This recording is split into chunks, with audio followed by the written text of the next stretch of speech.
Halleluya. Hamınıza sual vermək istəyirəm. Hamınıza sözüm var. Hamınıza gözəl sözüm var. Bilirsiniz sizə sözüm nədir? Dalam taminlə vəzə. Halleluya. Biz bu günlərim danışacağıq dərk etmə möcüzəsindən. Biz bu günlərim danışacağıq ki, dərk etmə möcüzəsi nə deməkdir? Və sənə sualım var. Heç düşünmüşsünüz ki, möcüzəni yaradan nədir? Heç vaxtsa fikirləşmişsiniz ki, mənimlə bu möcüzə baş verdi, bu möcüzəni yaradan nədir? Heç düşünmüşsünüz ki, nə üçün iki nəfərdən biri möcüzəni yaşayır, lap kilsənin ortasında dayandığı yerdə, lap şəhərdə dayandığı yerdə, lap dağın başında dayandığı yerdə iki nəfərdən biri möcüzəni yaşayır, yanında dayanan ikinci nəfər isə möcüzəni yaşamır.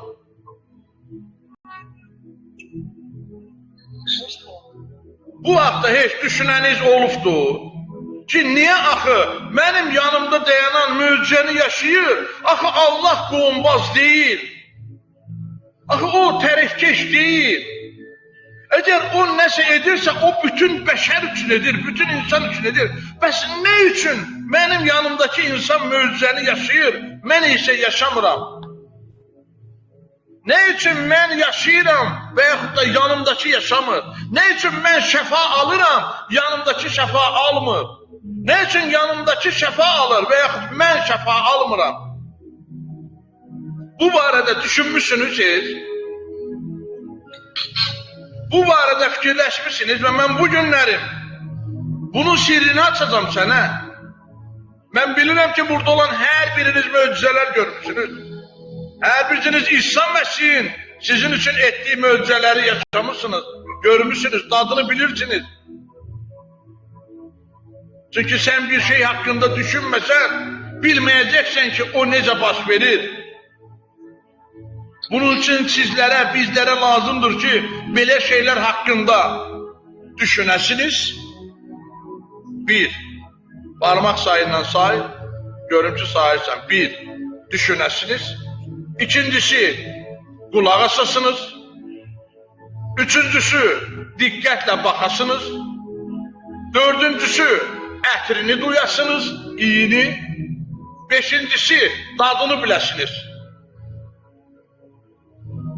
Bunlar insanın 5 hissiyat orqanı var. Bilirsiniz də bunları. Bunlar hamısı dərk etmə orqanıdır, dərk etmə. Sən iyniyəndə dərk edirsən. Sən dadına baxanda dərk edirsən. Sən fikirləşəndə dərk edirsən. Sən eşidəndə dərk edirsən. Sən görəndə dərk edirsən. Dərk etmə, ona görə biri ilə möcüzə baş verir və biri ilə baş vermir ki, kim dərk edirsə, möcüzə onunla baş verir. Sənə ona görə səninlə möcüzə baş verib ki, sən dərk etmirsən, sənə açılıb həqiqət. İndi bildin, möcüzəni yaradan nədir? Möcüzə yaradılmır, möcüzə daim var, axın daim var, Allahın möcüzəsi daim var. Möcüzəni yaradan sənin dərk edib qəbul edə bilməndir. Möcüzəni yaradan sənin başa düşüb bir şeyi anlaya bilməndir. Möcüzə onda baş verir. Möcüzə o vaxt hərəkətə keçir ki, sən başlayırsan hərəkətə keçməyə, başlayırsan baxmağa, başlayırsan görməyə, düşünməyə, eşitməyə, danışıb dadına baxmağa, iynəməyə. Əvvəllər bizə deyirlər ki, bunlar hissiyyat orqanlarıdır. Mən isə xət çəkirəm bu fikrin üstündən. Mən deyirəm, bunlar dərk etmə orqanlarıdır. Və möcüzəni yaradan isə dərk etmədir. Möcüzəni yaradan dərk etmədir. Səmanın üstü var. Biz səmanın üstündəyik. Və mən bugün bu mövzunu bölüşəcəm. Çünki ilahi təbiətinizi bilmək üçün, hər birinizə ilahi təbiətinizi bilmək üçün bütün vasitələrin ortaq bir cəhəti var. Bütün alətlərin ortaq bir cəhəti var. Bax, 5 dənə hiss etmə orqanının ortaq bir cəhəti var. Saydıqlarım o 5 dənə hiss etmə orqanlarının hamısı ortaq bir cəhəti var. Ortaq bir cəhət nədir? Dərk etmə, hamısı sənin dərk etmən üçündür. Sən mənim, yəni bizim. Hər şey bizim dərk etməmiz üçündür. Ona görə bu barədə bugün çox az danışacağım ki, dərk etməm biraz güclü olsun. Dərk etmə, bu o şeydir ki, dərk etmə. Hər şey ondan süzülür. Başa düşürsən, sən dərk edəndən sonra o dərk etdiyi şey süzülür sənin bədəninə, süzülür sənin həyatına, süzülür sənin ailənə, süzülür sənin bütün varlığına. Ona görə bu mövzudan danışacağım. Biz deyirik ki, məsələ dərrakəli nəfəs alma.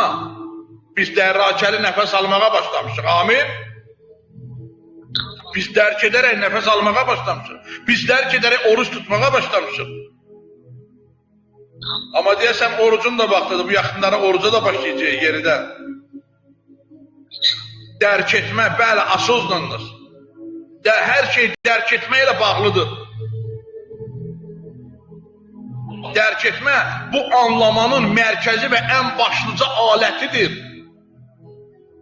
Ona görə də biz deyirik ki, məsələ dərrakəli nəfəs alma, bu ilahi nəfəs almadır. Yeməkdən dərk edərək imtina, bu enerjinin yenilənməsinin kəşfi üçün bir alətdir. Sən yeməkdən dərk etmə ilə, imtina etməklə sən bu enerjinin yenilənməsini kəşf edirsən. Bu bir instrumentdir. Ona görə deyirəm ki, dərk etmə bu anlamanın mərkəzi və ən başlıca alətidir. Hər şey dərk etmə vasitəsilə süzülür sənin həyatına. Sən nə isə dərk etməsən, o sənin həyatına süzülə bilməyəcək. Mən başa düşürsən nə deyirəm? Məni anlayırsan nə deyirəm sənə? Dərk etmə vasitəsilə sənin həyatına hər şeyin süzülməsini anlayırsan sən bu sözün mənasını. Amin. Razılaşırsan məndən? Amin. Halleluya.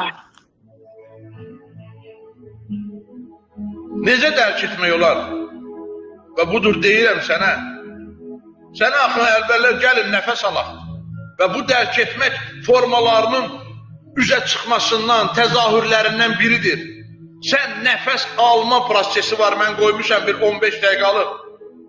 Sən onu edəndə, sən çox şeyləri dərk etməyə başlayırsan. Mən sənə deyəndə ki, gəlin yeməkdən imtina edək, yəni oruca daxil olaq və enerji yenilənməsinə diqqət edək. Sən burada yenidən qidadan imtinanı sən dərk etmə aləti kimi işlədirsən, başa düşürsən? Elə bir ki, ustanın əlində çəkiş var, o nəyisə düzəltmək üçün, nəyisə yerinə yetirmək üçün çəkişdən istifadə edir. Elə bir ustanın əlində bir pinset var, ya kəlbətin var, o nəyisə yerinə yetirməkdən ötəri ondan istifadə edir.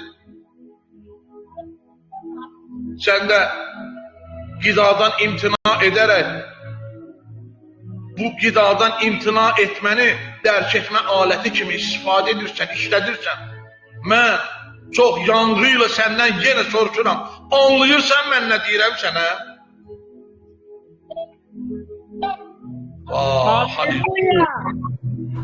Halleluya, sən anlamalısan, sənə açıqdır artıq. Mən sənə elə şeylər danışıram ki, bu sənin həyatının qaçılmaz hissəsidir, sadəcə sən bunu bilməmişsən. Yəni, şuurunuz bir şəkildə təzahür etməlidir. Sizin şuurunuz bir şəkildə özünü göstərməlidir ki, sən nəsə dərk edəsən. Başqa sözlə, dərk etmə, elə bir ki, bu və ya digər şəkildə özünü göstərə bilən vahid bir vasitədir. Sən dərk edəndə həmən şey sənin qarşında zühur edir. Yadınızdadır Həvari Pavel Allahın zuhuru deyir, Allahın zuhuru. Belə sözlər işlədir. O bu sözlərlə sizin diqqətinizi çəkir.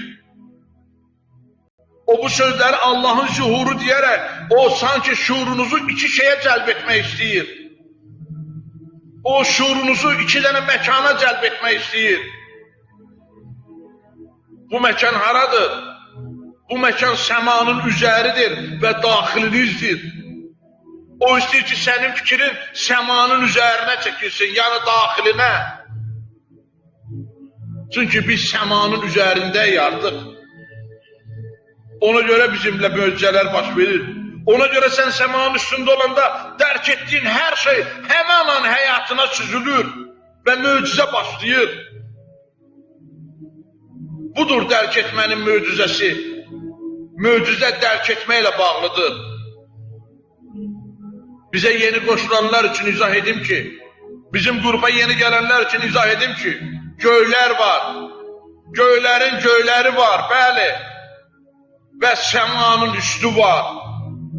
Və İsa bütün göylərin göylərindən, səmadan üstə yerləşib və sən də oradasan. Çünki İsa Məsih bütün göylərdən yuxarı qalxdı. Nə olur olsun, hara olur olsun, hər şey, göylər Allahın yaradılışıdır. Təbii ki, Allah bütün yaradılışını əhatə etsə də, Allah bütün yaradılışını ətrafında olsa da, onu, necə deyim, ehtiva etsə də, ehtiva nə deməkdir? Yəni, içinə almaq, daxilində olmaq, tərkibində yerləşmək, elə bil əhatə etmək, elə bil qavramaq deməkdir. Və Allah bütün yaradılışını ətrafında... Пастор, принять. Ha? Так, принимать, да, было eləmək, принять. Осознать и принять. Və bunlara baxmayaraq, biz bilirik ki, Allahın yaradılışından asılı olmayaraq, biz deyə bilmərik ki, Allah yaradılışdan asılıdır. Yəni, Allah yaradılışda yerləşmədi. Əksinə, yaradılış onda yerləşdi. Hər şey onda məskən saldı. Biraz diqqətli ol, xahiş edirəm. Biz dindarlıqdan çıxmışıq. Biz dindar deyilik. Çox diqqətli olmaq lazımdır. Çünki elə sözlər eşidəcəksən ki, bugün elə bir sözlər eşidəcəksən ki, İsa Məsih göylərə getdi və bizim üçün müqəddəslik qoydu yerin üstündə. amin. Bu nə deməkdir? Nə deməkdir ki, əksinə yaradılış onda yerləşdi. Yaradılış, bütün yaradılışın onda yerləşməyə bu nə deməkdir? Vəziyyət var. Bunu məkanla adlandırmaq olmaz. Allahın olduğu yeri. Çünki məkan müəyyən bir yerdir. Deyəndə ki, Həvari Pavel deyəndə ki, onun zuhur yeri sizsiniz. Yəni zuhur yeri. Zuhur sözü müqəddəs kitabda həmişə elə bir ki, coğrafi məkan kimi istifadə olunmuyor. O deməkdir ki, zuhur yeri deyəndə Allah Yeruşalimdə olubdu. Ya nə bilim oradan keçib Hayfaya, nə bilim oradan keçib Berşevaya. Yəni zuhur yeri bəzən coğrafi kimi götürülür. Bəzən daima o coğrafi məkan kimi istifadə olunmayıb. Bəzən yer vəziyyətə bərabər kimi göstərilir. Yer deyəndə Allahın zuhur yeri. Yer termini insan şuurunun başa düşməsini aşanlaşdırmaq üçün istifadə olunubdur. İnsan başa düşsün, şuur dərk eləsin. Əslində isə göylər səmanın üstü. Bu bir yer, bu məkan deyil. Gör sənə nələr açılır. Gör sən nələr eşidirsən. Sən göylər deyəndə hansısa bir məkanı demirsən. Üstəlik, sənin zuhurunun yeri deyəndə biz nəysə nəzərdə tuturuq. Biz nəysə nəzərdə tuturuq ki, Allahın yeri, Allahın zuhur etdiyi yer, məgər onun olmadığı yer var mı? Sən necə müəyyən deyə bilərsən ki, onun yeri, onun olmadığı yer yoxdur. Allahın zühur etdiyi yer bu vəziyyət deməkdir, bu vəziyyətlə bağlıdır, məkanla yox. Mən inanıram ki, sənin beynində yavaş-yavaş ayrılır geçmiş dindarlıqdan. Keçirik yavaş-yavaş həqiqətə. Biz necə deyə bilərik ki, Allahın zühur etdiyi yer, bu coğrafi yox, bu vəziyyətdir. Mən başa düşürsünüz. Allahın zühur etdiyi yer, coğrafi məkan deyil, bu vəziyyətdir. Həmən vəziyyətdədir Allah. Halleluya!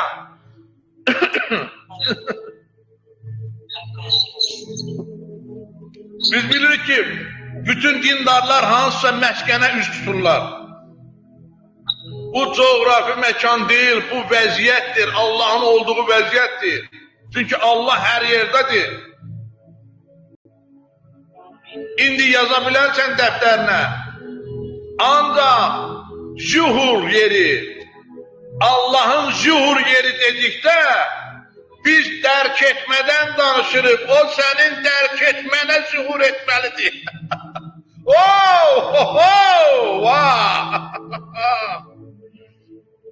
Aleluya! Allahın zühur yeri sənin dərk etmə yerindir. Allahın zühur yeri, Allahın gəldiyi yer, sənin dərk etməndən başlayır. Sən dərk etməsən, o zühur etməyəcək. Aleluya, le rabansana. Nə bəxtəvərdir bu sözləri eşidən qulaqlar. Nə bəxtəvərdir dindarlıqdan çıxan bu qrupda olan hər bir kəs. Başa düşürsə, Allahın zühur yeri, yaz bunu. Yaz ki, Allahın zühur yeri mənim dərk etməmdən başlayır.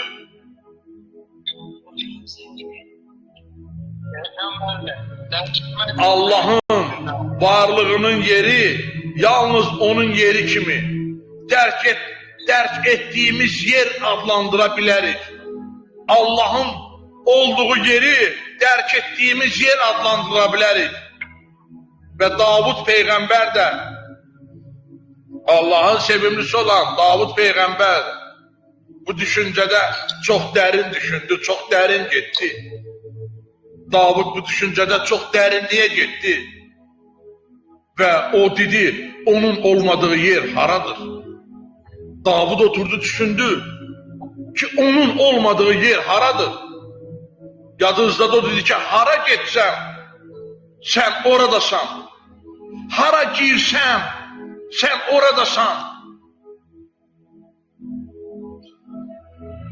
Davudun bu düşüncəsi Allahın hər yerdə mövcudluğunun dərk etməsidir. Başa düşürsən? Davud bununla dərk etdi ki, o hər yerdədir. Bu yer, məkan, coğrafi məkan demək deyil, bu vəziyyətdir. Bu sostoyaniyadır, bu polojeniyadır, o vəziyyətdədir o. Allah, mən xahiş edirəm səndən diqqətlə qulaq as və Allah qoy açılsın bu sənə ki, Allahın zühur yeri haradır? Buna görə deyirəm ki, Davudun bu düşüncəsi Allahın hər yerdə mövcudluğunu dərk etməsidir. Və sonunda necə demək olar ki, Allahın hüzuru buradadır? Yəni, əgər sən deyirsənsə ki, Allahın hüzuru buradadır, bu o deməkdir ki, sən demirsən ki, o buradadır ya oradadır. Sən Allahın hüzuru buradadır deyəndə sən deyirsən ki, o hər yerdədir. Çünki bu vəziyyətdir. Sən deyəndə ki, o hər yerdədir. Əslində bununla sən Allahın hüzurundan yox, öz hüzurundan deyirsən. Çünki başlanğıcda sual belə idi, yadınızdadır. İlk sual dünyada belə yaranmışdı. Adəm, sən haradasan? Yəni sən nə vəziyyətdəsən? İlk sual bu idi. Va, aleluya, lek aman sola. Aleluya. Allah bilmirdi məyər Adəm haradadır? Ona görə də əslində sən deyəndə ki, o hər yerdədir, bununla sən Allahın huzurundan yox, öz huzurundan deyirsən ki, sən haradasan? Adəm, sən haradasan? Çünki sən müəyyənləşdirməlisən ki, sən haradasan? Çünki sənin dərk etmən müəyyənləşdirməlidir ki, Allah haradadır? Sən müəyyənləşdirirsən ki, sən haradasan? Və sonra varlığınızın yerində harada olduğunuzu anladığınız zaman, siz özünüzə gələcəksiniz. Allahın burada olduğunu başa düşəcəksiniz. Ki ilahi təbiət sizin içinizdədir və siz də onun içindəsiniz, bir-birinizin daxilindəsiniz. Sən bu vəziyyətə gələcəksən. İndi mən sənə dünyada ən güclü vəhi verirəm, qəbul et. İndi mən sənə ən güclü vəhi verəcəyəm. Və ona görə də Allahın varlığınızın yerində harada olduğunuzu anladığınız zaman sən özünə qayıtmış olursan, günahkar oğul özünə qayıtdığı kimi sən özünə gəlmiş olursan və sənə diqqətli ol, sənə vəh ötürmək istəyirəm ki, Tanrının indi sənin üçün, bəli, diqqətlə qulaq as, Tanrının indi sənin üçün harada olduğunu təyin edən vasitə, təyin edən instrument, təyin edən əhdac dərk etməndir, sənin dərk etməndir. Halleluya, halleluya. Hansı ki bu vəhə kilsə çox qarşıdır. Kilsə təlimi çox qarşıdır mənim bu fikrimə. Amma həqiqət budur. Həqiqət budur. Yoxdur bu həqiqətin qarşısında dura bilən heç bir kəs. Və Həvari Babel deyir ki, ən başlıdası sənin dərk etmən nəyə cəlb olunur ki, Allahın harada olduğunu dəqiq başa düşəsiniz. Birincisi, səma üzərində, çünki İsa bütün göylərdən yuxarı qalxdı və sən də ondasan. İkincisi isə sənin daxilin, sənin ürəyin, sənin dərk etmənin və süzülüb sənin ürəyinə axarkən ürəyinin hansı vəziyyətə, ruhunun, qəlbinin hansı vəziyyətə gətirilməsi, ümumiyyətlə bütün məsihçilikdə, xristiyanlıqda həmişə ürəyə elə bir əhəmiyyət verilir ki, ürək elə bir obyekt yeri seçilir ki, elə bir huzur yeri seçilir ki, sanki Tanrının olduğu yerdir. Amin. O həmişə elə deyilir da ki, Tanrı ürəklərinizdə məskən salacaq, artıq daş lövhələrə yox, ürəklərinizə yazacaq. Belə deyilir. Yazılıb da ki, bilirsiniz ki, siz Allahın məbədisiniz. Yazılıb da ki, Allahın ruhu sizdə yaşayır. Yazılıb baxın, mən sizdə yaşayacağam, qəlbinizə daxil olacağam. Çünki o, bacımız deyən kimi o müqəddəs ruhu göndərdi. Və sanki Allahın varlığı sizin içinizdə reallaşır. Onun üçün Tamir Labazi deyir ki, Allah öz ruhunu göndərdi, müqəddəs ruhu göndərdi. Ki, haradasa yaşamasın, sizdə yaşasın, sizin daxilinizdə yaşasın. Və Allahın reallığı sizin daxilinizdə reallaşsın.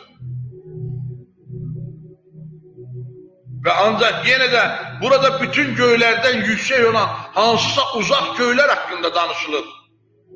Burada yüksək sözü uzaq demək deyil, yenə məsafə deyil, o yüksəklikdə yaşayır demək, o demək deyil, o haradasa Comulunqonun başında, Himalayın başında yaşayır, bu demək deyil.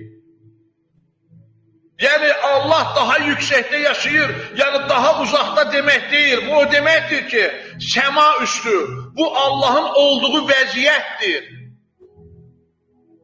Hansı ki, yaradılmış göylərlə belə əhatə olmayan yer. Yəni bu, yaradılışla fiziki, coğrafi məkanla əhatə olunmayan bir yerdir. Nə ruhani səma, nə də fiziki heç bir səma Allahın zühurunu göstərmir. Allahın zühurunu göstərə bilən sənin dərk etməndir. Beləliklə o şuurumuzu cəlb edir. Allah bütün göylərdən üstündür. Allah'ı idarə edə biləcək heç bir şey yoxdur, heç bir göy yoxdur. Biz bunu nə üçün bilməliyik? Mən nə üçün bunu sizə danışıram ki, siz biləsiniz? Adi imanlı nəyə görə Allah'ın bütün göylərdən üstün olduğunu bilməlidir? O deməkdir ki, səma üstü yeri, o deyəndə ki, səma üstü yeri, onun uzaq olduğu deyil, bütün göylərin, ikinci, üçüncü, dördüncü, beşinci, yedinci göylərin Allah'ın səndən ayırmadığını göstərir ki, səma üstündədir, yəni səndədir, səninlədir. O səma üstü deyəndə onu uzaqlaşdırmır. Bütün göylərdən üstün olmaq, qulaq as diqqətli, sənə sözüm var. Bütün göylərdən üstündədir İsa Məsih. Bütün göylərdən üstündür. Və sən də ondasan. Bütün göylərdən üstün olmaq nə deməkdir? Bu, göylərin xaricində, yerlərin xaricində olmaq deməkdir. Sən nə yerdə döysən, nə göydə döysən, sənin vəziyyətin üstündür, sən hər şey üzərindəsən. Anlayırsan məni? Məni başa düşürsən? Ha? Bizə Reyna bacı başını belə eləyir, bir də Mariya bacı. Desən ikisi anlayır. Haleluya, haleluya. Başa düşürəm.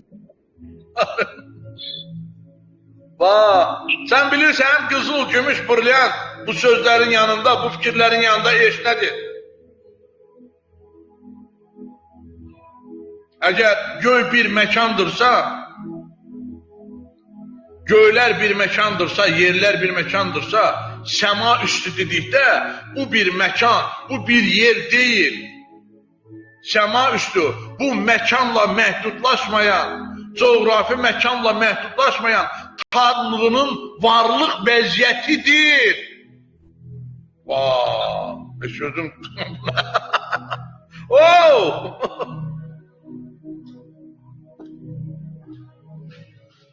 Tanrının mən varam vəziyyətidir.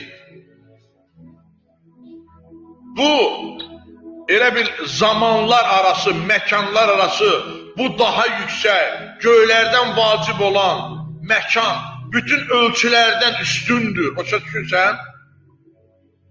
Və Səmari Pavel də sizin şuurunuzu bu vəziyyətə cəlb edir. Deyir ki, bu barədə düşünün. Onun üçün mən başlanğıcda sual verdim ki, siz sabahsa düşünmüşsünüz ki, siz sabahsa heç fikirləşmişsiniz ki, o bütün göylərdən üstündür və bu haradır? O bütün göy, o Həvari Pavelisi ki, biz düşünək ki, o bütün göylərdən yuxarı qalxdı və siz də orada oturmuşsunuz. Siz orada otuzdurudunuz. Bu deməkdir ki, siz hətta göylərlə belə məhdudlaşmırsınız. Çünki göylərin göyləri sənə sığmır. Əhd-i ətikdə bu deyilir. Və indi sual vermək istəyirəm. Allah kainata sığır, sığmır. Başından ya sığır deyə bilərsən, ya da sığmır deyə bilərsən. Sığmır. 2 nəfər, 3 nəfər, 4 nəfər deyil, sığmır. Amma Allah sənə sığır, Asif. İndi sən böyüksən, yoxsa kainat? Biz böyük, biz böyük. Göylərin göyləri sənə sığmır. Heç kim bunun bir gün sənə tədbiq olunacağını təxmin etmirdi. Heç kim bilmirdi ki, bir gün sən bunu sənə tədbiq edəcək.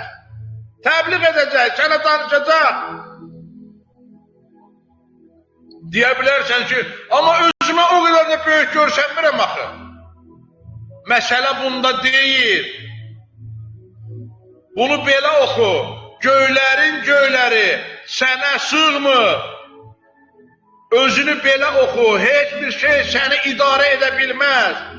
Ümumiyyətlə səni ərin, səni arvadın idarə edə bilmir. O qaldı səni kainat idarə edə. Sənə söz demək olar, o dəqiqədən ha? Səni heç nə idarə edə bilməz. Sən özün hər şeyi idarə edirsən. Başqa sözlə, danışı xahiş edirəm, sonra danışarıq. Çünki burada zaps gedir, sonra danışarıq. Çünki yazı gedir, ora düşür, orada problem olur. Başqa sözlə desə, sən bugün özünə desən ki, göylərin göyü mənə sığmır. Sən bunu dərk edib deyə bilsən, sən bilirsən səninlə nələr baş verəcək. Səninlə elə bir hallar yaşanacaq ki, sən məəttəl qalacaqsan.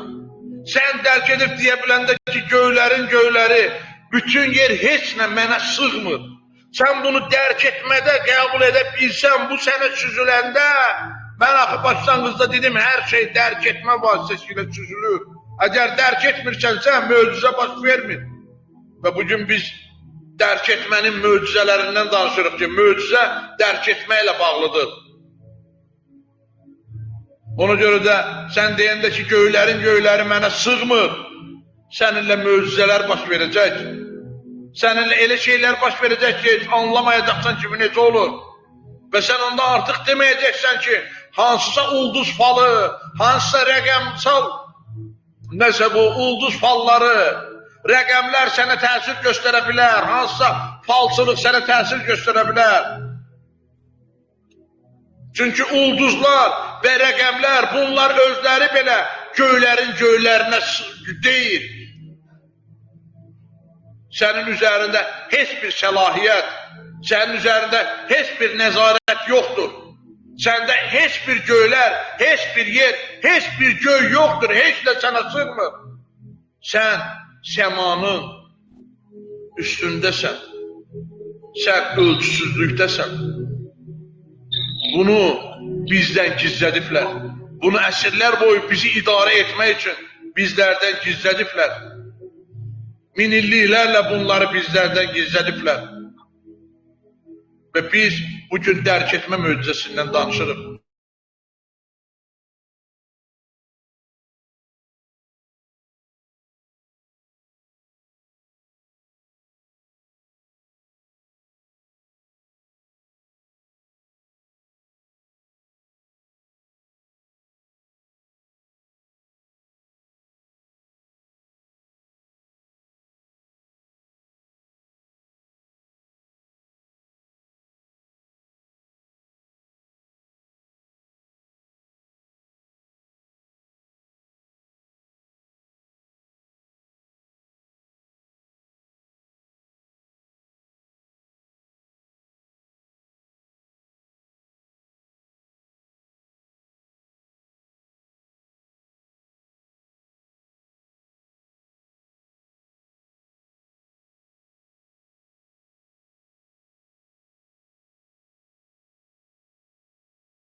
Yəqin pastora içəndə ya işıq gedib, ya nəsə əlaqə kəsildi.